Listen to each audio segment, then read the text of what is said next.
The BFG Chapter 13 A Troggle Humper for the Flesh Lump Eater. They is always havin' 50 winks before they goes scumpering off to hunt human beings in the evening, the BFG said. He stopped for a few moments to let Sophie have a better look. Giants is only sleeping every then and now, he said. Not nearly as much as human beings. Human beings is crazy for sleeping. Is it ever occurring to you that a human being who is 50 is spending about 20 years sleeping fast? I must admit that never occurred to me, Sophie said. You should allow it to occur to you, the BFG said. Imagine it, please. This human being who says he is 50 has been fast asleep for 20 years and is not even knowing where he is, not even doing anything, not even thinking. It's a funny thought, Sophie said. Exactly, the BFG said. So what I is trying to explain to you is that a human being who says he is 50 is not 50. He is only 30. What about me? Sophie said. I am 8. You is not 8 at all, the BFG said. Human being babies and little childlers is spending half their time sleeping, so you is only 4. I'm 8, Sophie said. You may think you is 8, the BFG said, but you has only spent 4 years of your life with your little eyes open. You is only 4, and please stop higgling me. Titchy little snapper whippers like you should not be higgling around with an old sage and onions who is hundreds of years more than you. How much do giants sleep? Sophie asked. They is never wasting much time snozzling, the BFG said. 2 or 3 hours is enough. When do you sleep? Sophie asked. Even less, the BFG answered. I is sleeping only once in a blue baboon. Sophie, peeping out from her pocket, examined the 9 sleeping giants. They looked even more grotesque now than when they were awake. Sprawled out across the yellow plain, they covered an area about the size of a football field. Most of them were lying on their backs with their enormous mouths wide open, and they were snoring like foghorns. The noise was awful. Suddenly the BFG gave a jump in the air. By gum frog, he cried. I was just having the most wopsy, whiffling idea. What? Sophie said. Wait, he cried. Hold your horse feathers. Keep your skirt on. Just you wait to see what I is going to bring about. He galloped off fast to his cave with Sophie hanging on tight to the rim of the pocket. He rolled back the stone. He entered the cave. He was very excited. He was moving quickly. You stay where you is in my pocket, Huggy Bee, he said. We is doing this lovely bit of buck swashlin' both together.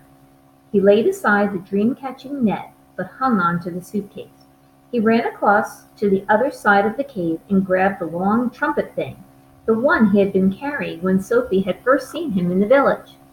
With the suitcase in one hand and the trumpet in the other, he dashed out of the cave. What is he up to now? Sophie wondered. Peep your head up good, the BFG said. Then you will get a fine winkle of what's going on. When the BFG came near to the sleeping giants, he slowed his pace. He began moving softly. He crept on his toes toward the ugly brutes. They were still snoring loudly. They looked repulsive, filthy, diabolical. The BFG tiptoed around them. He went past the gizzard gulper, the blood bottler, the meat dripper, the child chewer. Then he stopped. He had reached the flesh lump eater. He pointed at him. Then he looked down at Sophie and gave her a big wink. He knelt on the ground, and very quickly he opened the suitcase. He took out of it the glass jar containing the terrible, nightmarish Troggle Humper. At that point, Sophie guessed what was going to happen next. Ouch, she thought. This could be rather dangerous. She crouched lower in the pocket so that only the top of her head and her eyes were showing. She wanted to be ready to duck out of sight very fast should anything go wrong. They were about 10 feet away from the flesh lump eater's face. The snoring, snorting noise he was making was disgusting. Every now and again a big bubble of spit formed between his 2 open lips, and then it would burst with a splash and cover his face with saliva. Taking infinite care, The BFG unscrewed the top of the glass jar and tipped the squiggling, squirming, faintly scarlet Trogglehumper into the wide end of his long trumpet. He put the other end of the trumpet to his lips. He aimed the instrument directly at the flushed Lump-Eater's face. He took a deep breath, puffed out his cheeks, and then woof! He blew. Sophie saw a flash of pale red go darting towards the giant's face. For a split second it hovered above the face. Then it was gone. It seemed to have been sucked up the giant's nose, but it had all happened so quickly Sophie couldn't be sure. "We had better be skiddling away quick to where it is safe," the BFG whispered.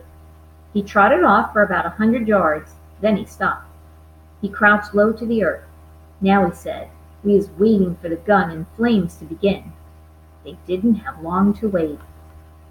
The air was suddenly pierced by the most fearful roar Sophie had ever heard, and she saw the flesh Lump-Eater's body, all 54 feet of it, rise up off the ground and fall back again with a thump.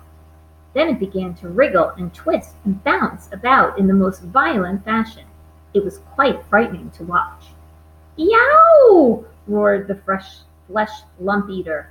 "Yow!" "He's still asleep," the BFG whispered. "The terrible Troggle-humping nightmare is beginning to hit him." "Serves him right," Sophie said. She could feel no sympathy for this great brute who ate children as though they were sugar lumps. "Save us!" screamed the flesh Lump-Eater, thrashing about madly. "He is after me! He is getting me!" The thrashing of limbs and the waving of arms became more violent by the second. It was an awesome thing to watch such a massive creature having such mighty convulsions. "It's Jack!"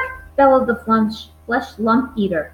"It's the rueful, gruntious Jack! Jack is after me! Jack is whack-crackling me! Jack is spike-sticking me! Jack is splash-splunking me! It is a terrible, fright-swiping Jack!" The flesh Lump-Eater was writhing about over the ground like some colossal tortured snake. "Oh, spare me, Jack!" he yelled. "Don't hurt me, Jack!" "Who is this Jack he's on about?" Sophie whispered. "Jack is the only human being all giants is afraid of," the BFG told her. "They is all absolutely terrified of Jack. They is all hearing that Jack is a famous giant killer." "Save me!" screamed the flesh Lump-Eater. "Have mercy on this poor little giant! The beanstalk! He is coming at me with his terrible spike-sticking beanstalk! Take it away! I is begging you, Jack! I is praying you not to touch me with your terrible spike-sticking beanstalk!" "Us giants," the BFG whispered, "is not knowing very much about this dreaded human being called Jack. We is knowing only that he is a famous giant killer, and that he is owning something called a beanstalk. We is knowing also that the beanstalk is a fearsome thing, and Jack is using it to kill giants." Sophie couldn't stop smiling. "What is you griggling at?" the BFG asked her, slightly nettled. "I'll tell you later," Sophie said. The awful nightmare had now gripped the great brute to such an extent that he was tying his whole body into knots. "Do not do it, Jack!" he screeched. "I was not eating you, Jack. I is never eating human beings. I swear I has never gobbled a single human being in all my wholesome life." "Liar," said the BFG. Just then, one of the flesh Lump-Eater's flailing fists caught the still fast asleep, meat-dripping giant smack in the mouth. At the same time, one of his furiously thrashing legs kicked the snoring, gizzard-gulping giant right in the guts. Both the injured giants woke up and leaped to their feet. "He is swiping me right in the mouth!" yelled the meat dripper. "He is bung-swaddling me smack in the guts!" shouted the gizzard-gulper. The two of them rushed at the flesh Lump-Eater and began pounding him with their fists and feet. The wretched flesh Lump-Eater woke up with a bang. He woke straight from one nightmare into another. He roared into battle, and in the bellowing, thumping rough and tumble that followed, one sleeping giant after another either got stepped upon or kicked. Soon all 9 of them were on their feet, having the most almighty free-for-all. They punched and kicked and scratched and bit and butted each other as hard as they could. Blood flowed, noses went crunch, teeth fell out like hailstones. The giants roared and screamed and cursed, and for many minutes the noise of battle rolled across the yellow plain. The BFG smiled a big, wide smile of absolute pleasure. I is loving it when they is all having a good toughin' rumble, he said. They'll kill each other, Sophie said. Never, the BFG answered. Those beasts is always bishing and walloping at one another. Soon it will be getting dusky, and they will be galloping off to fill their tummies. They're coarse and foul and filthy, Sophie said. I hate them. As the BFG headed back to the cave, he said quietly, We certainly was putting that nightmare to good use, though, wasn't we? Excellent use, Sophie said. Well done, you.